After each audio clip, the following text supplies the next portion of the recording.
4. Wire transfer receipts. That's what this story comes down to. 4 pieces of paper, totaling $690,500, all sent to accounts in Hong Kong and China, all processed inside 8 days, and all completely gone. A fake Amazon purchase and bank wire transfers. That's how a local family said scammers were able to steal more than $500,000 from them. This is the story of William and Abe Boards, married for more than 55 years, retired, living off savings and the proceeds from a recent home sale, who lost nearly everything they had built together because of a fake Amazon email. They didn't get scammed by a stranger in a dark alley. They got scammed sitting at their own kitchen table, on their own computer, by someone pretending to fix a problem that never existed. And when they went to the bank that processed every single one of those transfers, here's what they were told. You were a willing participant, and we don't owe you a dime. Here's exactly how it started, how it escalated to nearly $750,000, and why the institution that watched it happen says it owes them nothing. I'm looking forward to the next 55. They're retired and hope to live out their golden years on money they saved and money from a recent home sale. But golden no more because of scammers. That's the life they built. That's the retirement they earned. That is what one email did to it. It started last January with something most of us would barely look at twice. William received an email that appeared to be from Amazon, claiming he had purchased roughly $1,500 worth of products being shipped to an address he didn't recognize. It seemed like a billing error, a simple mistake, the kind of thing you'd want to fix immediately. So he did what most people would do. He called the phone number listed on the email to dispute the charge. That phone call was the door they had been waiting for him to open. I was not brought up to believe that people will lie with that level of bad faith. It started last year in January. They said they got this email from what they thought was Amazon, that they purchased about $1,500 worth of products being sent to another address. They called the number on the email to fix the issue. I took over the phone call. The person on the other end convinced William to allow access to their computer, something their daughter, also named Ave, explained didn't seem unusual to her parents. Because my husband had always fixed it from San Diego to LA, so he was used to seeing his computer remote accessed. The person on the other end of the line was calm, professional, and helpful. Everything you'd expect from a legitimate customer service rep. They said they needed to access William's computer remotely to resolve the issue. He agreed. And here's the thing. His daughter explains exactly why that didn't raise a red flag. Her husband had always fixed their computer problems from a distance, so her father was completely used to seeing someone else control his screen. It wasn't naivety. It was a lifetime of completely normal experience being weaponized against him in real time. And once they had the computer, they had everything. With full control of the screen, the scammers directed William to a website that looked exactly like Amazon. The fake Amazon website that said, you have spent $2,000 to ship this product, enter in the money, enter in $2,000 so we know what money to credit you back with. And all of a sudden, there was $200,000 my parents had sent to Amazon. Keep in mind, the site, again, wasn't real. The page showed he had spent $2,000 to ship a product. He typed in the amount to confirm it, and then the screen suddenly displayed that $200,000 had been sent to Amazon. His daughter breaks it down in the interview. All of a sudden, there was $200,000 on screen, and she makes the point clearly. The site wasn't real. None of it was. It was manufactured panic. A fake problem, a fake balance, and now a fake solution waiting in the wings. To recover that $200,000, the person on the phone told William there was only one way. He was told he needed to wire the money to something called the Amazon Refund Recovery Center to synchronize the refund server. It had to happen immediately. This is the moment a bank is supposed to be a firewall. It wasn't.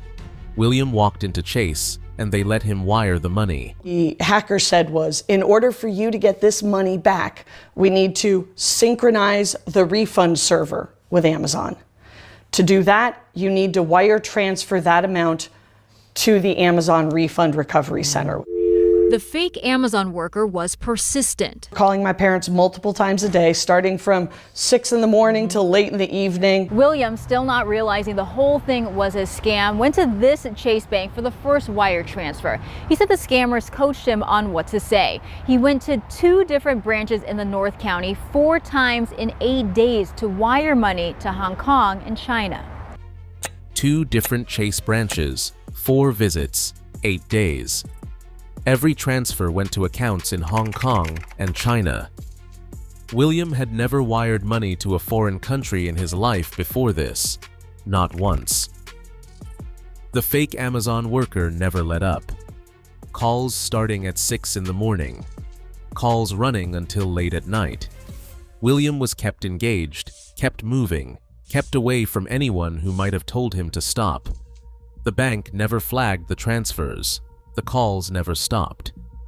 And while William was making trips to the branch, the scammers had already gotten into something else. Records indicate that the hackers also accessed William and Abe's retirement investment accounts during this same period. Public reporting provides very little detail on the exact timeline or the amounts involved in that breach. What is confirmed is that their investment company, whose name has not been publicly identified, did reimburse those losses. Chase's response was a different story entirely. He's never wired money to a foreign country before this. The total loss, $690,500. I felt very violated, very violated. William feels Chase could have done more. I thought the bank should have asked me more questions. They wish Chase would have shown him his bank balance after the transactions. Instead, he said they asked him something else. They asked me if I would consider being a client of their private banking operation because I had assets to invest. Their lawsuit against Chase alleges financial elder abuse and unfair business practices. It cites the Welfare and Institutions Code, which says a party knew or should have known that conduct is harmful to the elder adult. $690,500. Gone. And then the calls just stopped. The Amazon worker disappeared. The refund never came. And William had to sit with the reality of what had happened.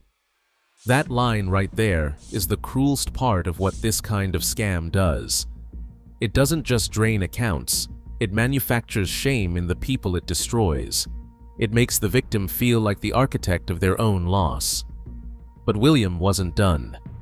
He went back to Chase, not to wire money this time, but to get answers. 4 transfers to foreign accounts in 8 days from a senior with no history of international wire transfers. And what did Chase offer him? According to William, they asked if he would consider becoming a private banking client. That was the response, a sales pitch. When Chase finally addressed the lawsuit formally, their position was even colder. You were a willing participant in the whole thing, and we don't owe you a dime. A willing participant. The man was psychologically manipulated for 8 straight days, coached by scammers on exactly what to say at the bank window, and kept on the phone from sunrise to midnight. That is the official response. The lawsuit filed against Chase alleges financial elder abuse and unfair business practices under California's Welfare and Institutions Code, arguing the bank knew or should have known the transactions were harmful to an elderly adult. It has been dismissed twice at the federal level. It is currently active in the appeals process. Some courts are interpreting the financial abuse statutes to say, okay, if the bank should know about the scam, they can be held liable. And other courts are saying, no, the bank needs to have actual knowledge. Attorney Vossler, an elder abuse law practitioner who is not involved in this specific case, explains why these cases are so hard to win. Courts around the country are split. Some interpret the statutes to mean if a bank should have known about a scam, they can be held liable. Others say the bank needs actual knowledge before any liability applies. There is no clear national standard. No resolution has been confirmed in the board's case as of available public records. And while that legal fight continues in appeals, the people who actually took the money are still out there. No charges, no arrests. No public investigation updates appear in available records at the time of this reporting. The money wired to Hong Kong and China has not been recovered. William and Abe boards did everything right. They saved, they worked, they sold their home and protected what they had built. And then one email arrived in January, and a calm voice on a phone line walked William through the destruction of everything 4 times at 2 different bank branches across 8 days, $690,500. The investment company made them whole on the retirement accounts. Chase says it owes them nothing. Banks are supposed to be the last line of defense. In this case, William was offered a private banking membership instead. The hardest part of this story isn't the $690,500. It's that William said he was not proud to believe the people. That's the scam working exactly as designed. It doesn't just take your money, it makes you feel like you handed it over. So here is what you need to know.